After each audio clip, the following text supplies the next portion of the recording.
Hello people, let's revise with another essay of 500 series and we are going to revise with essay 520 और 520 का नाम है Analytical Procedures।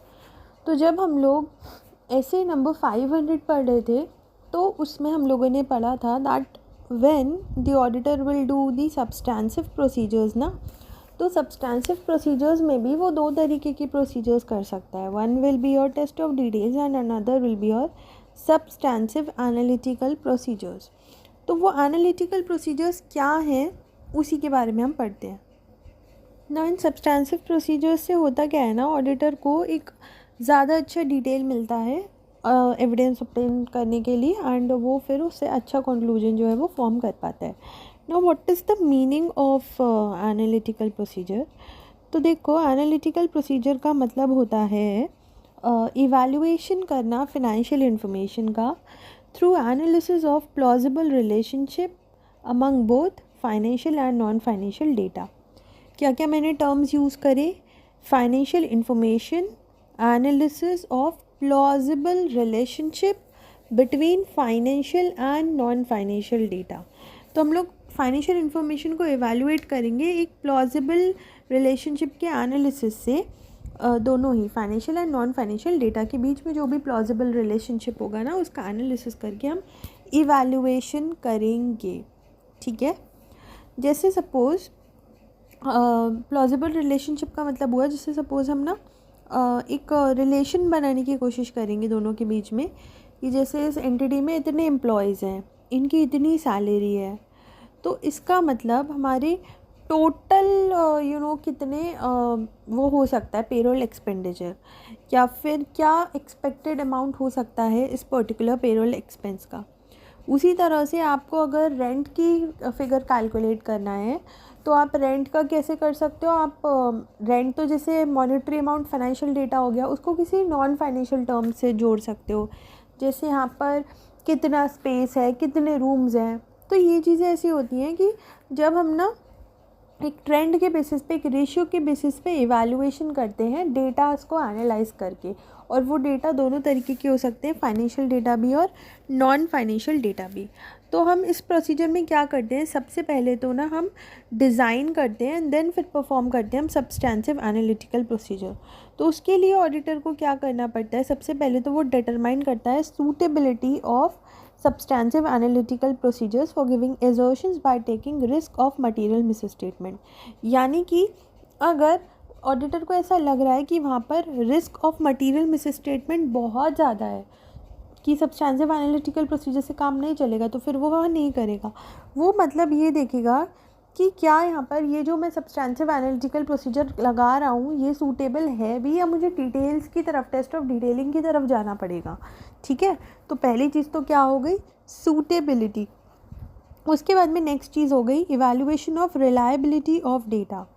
अब reliability को evaluate करने के लिए आप कैसे डेटा रिलायबल है यानी उसके लिए कैसे आप चेक करोगे, तो उसके लिए आपको चेक करने के लिए ना 4 चीज़ें चेक करनी पड़ेंगी, 4 फैक्टर्स आपको देखने पड़ेंगे डेटा को चेक करने के लिए कि वो रिलायबल है या नहीं है। सबसे पहले तो सोर्स ऑफ इन्फॉर्मेशन, जहाँ से आपने वो सोर्स निकाला है। फिर कंपैरेबिलिटी ऑफ जो इन्फॉर्मेशन अवेलेबल है। देन नेचर एंड रेलेवेंस, क्या है उस इन्फॉर्मेशन का जो आपको मिली है, एंड कितने कंट्रोल्स लगे हुए हैं उसकी कंप्लीटनेस के लिए, उसकी एक्यूरेसी के लिए एंड उसकी वैलिडिटी के लिए। तो क्या क्या, सोर्स, कंपैरेबिलिटी, नेचर, जो भी इंफॉर्मेशन अवेलेबल है वो, एंड क्या क्या कंट्रोल्स लगे हुए हैं। तो अगर ये चारों फैक्टर्स आपको लगता है कि फेवरेबल हैं, तब फिर आप ये डिटरमाइन करते हो कि whether you have to rely on that data or not. उसके बाद में आता है that the auditor develops expectation of recorded amount and evaluate whether expectation is sufficiently precise to identify a misstatement। यानी कि ऑडिटर क्या करता है ना, ऑडिटर एक एक्सपेक्टेशन निकाल लेता है कि ओके, जैसे सपोज मैंने एग्जांपल दिया था रेंट का कि यहाँ पर ये रेट चल रहा है, यहाँ पर इतना एरिया है तो इतना रेंट होगा। तो उस अकॉर्डिंग ऑडिटर भी एक एक्सपेक्टेड अमाउंट अपने माइंड में फ्रेम कर लेता है कि ये रिकॉर्डेड अमाउंट होगा, एंड उसके बाद में वो ये देखता है कि क्या ये मेरे एक्सपेक्टेड अमाउंट जितना ही अमाउंट है या फिर यहाँ पे ज़्यादा डिफरेंस है, एंड क्या यहाँ पे मिस स्टेटमेंट के चांस है। तो फिर वो एक्सपेक्टेड वैल्यूज़ और जो एक्चुअल वैल्यूज़ होता है उसको देखता है कि वो एक्सेप्टेबल है या नहीं है। और अगर उसको ऐसा लगता है कि यहाँ तो बहुत ज़्यादा गड़बड़ी है, तो फिर वो क्या करता है, आगे के प्रोसीजर्स करता है, फर्दर इन्वेस्टिगेट करता है। Now comes investigating results of analytical procedure. तो अगर एनालिटिकल प्रोसीजर से फ्लक्चुएशंस या रिलेशनशिप्स के बारे में ये पता लगता है कि यहाँ पर इनकन्सिस्टेंसी है अदर इन्फॉर्मेशन के साथ में, या फिर बहुत ज़्यादा सिग्निफिकेंट अमाउंट से डिफरेंस है, तो फिर इवैल्यूएट ऑडिटर को ना इन्वेस्टिगेट करना पड़ेगा। वो इन्वेस्टिगेट कैसे करेगा, या तो अदर ऑडिट प्रोसीजर कर लेगा, एंड वो सबसे पहले तो जाके मैनेजमेंट से इंक्वायरी करेगा एंड उनसे बोलेगा कि हमें अप्रोप्रिएट ऑडिट एविडेंस ला कर दो, इतना डिफरेंस क्यों आ रहा है यहाँ पर।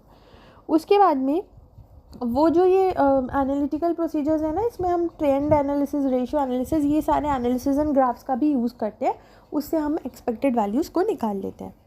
अब आता है वही वाली एग्जांपल जो मैंने आपको ऑलरेडी दे दी है कि जैसे पेरोल कॉस्ट है, तो पेरोल कॉस्ट में एंटिटी के पास में नंबर ऑफ़ एम्प्लॉयज़ और रेट तो गिवन होगा ही, तो उससे ऑडिटर क्या कर लेगा, एक पेरोल कॉस्ट डिटरमाइन कर लेगा, एंड फिर उससे जो है अगर वो मतलब इस तरह से उसको ये डेटा मिल जाएगा तो उसको टेस्ट ऑफ डिटेल्स करने की ज़रूरत नहीं पड़ेगी, एनालिटिकल प्रोसीजर से ही उसका काम हो जाएगा। उसी तरह से रूम रेंटल इनकम के लिए इन्होंने दिया है कि अगर आपको रूम की रेंटल इनकम का रिकॉर्ड देखना है तो आप ये देख लो कितने रूम्स है, कितना रेट है, क्या वैकेंसीज़ है रूम में, एंड आप फिर ये देखो कि क्या आपका एनालिटिकल प्रोसीजर से यहाँ पर काम चल रहा है या नहीं चल रहा है। तो ये पूरा स्टैंडर्ड बहुत छोटा सा था, इसमें सब सिर्फ आपको ना दो चीज़ें जो है वो याद रखनी है। एक तो कि जब हम डिज़ाइन करेंगे और परफॉर्म करेंगे सब्सटेंसिव एनालिटिकल प्रोसीजर्स को, तो हमें कौन कौन सी कंसिडरेशंस अपने दिमाग में रखनी है, एंड रिलायबल है या नहीं है, उसके लिए हम क्या क्या चेक करेंगे डेटा के लिए, मतलब डेटा रिलायबल है या नहीं है, ठीक है ना। So this was all about SA 520. I hope that this audio revision helps you all. Thank you so much for listening and मिलते हैं नेक्स्ट वीडियो में।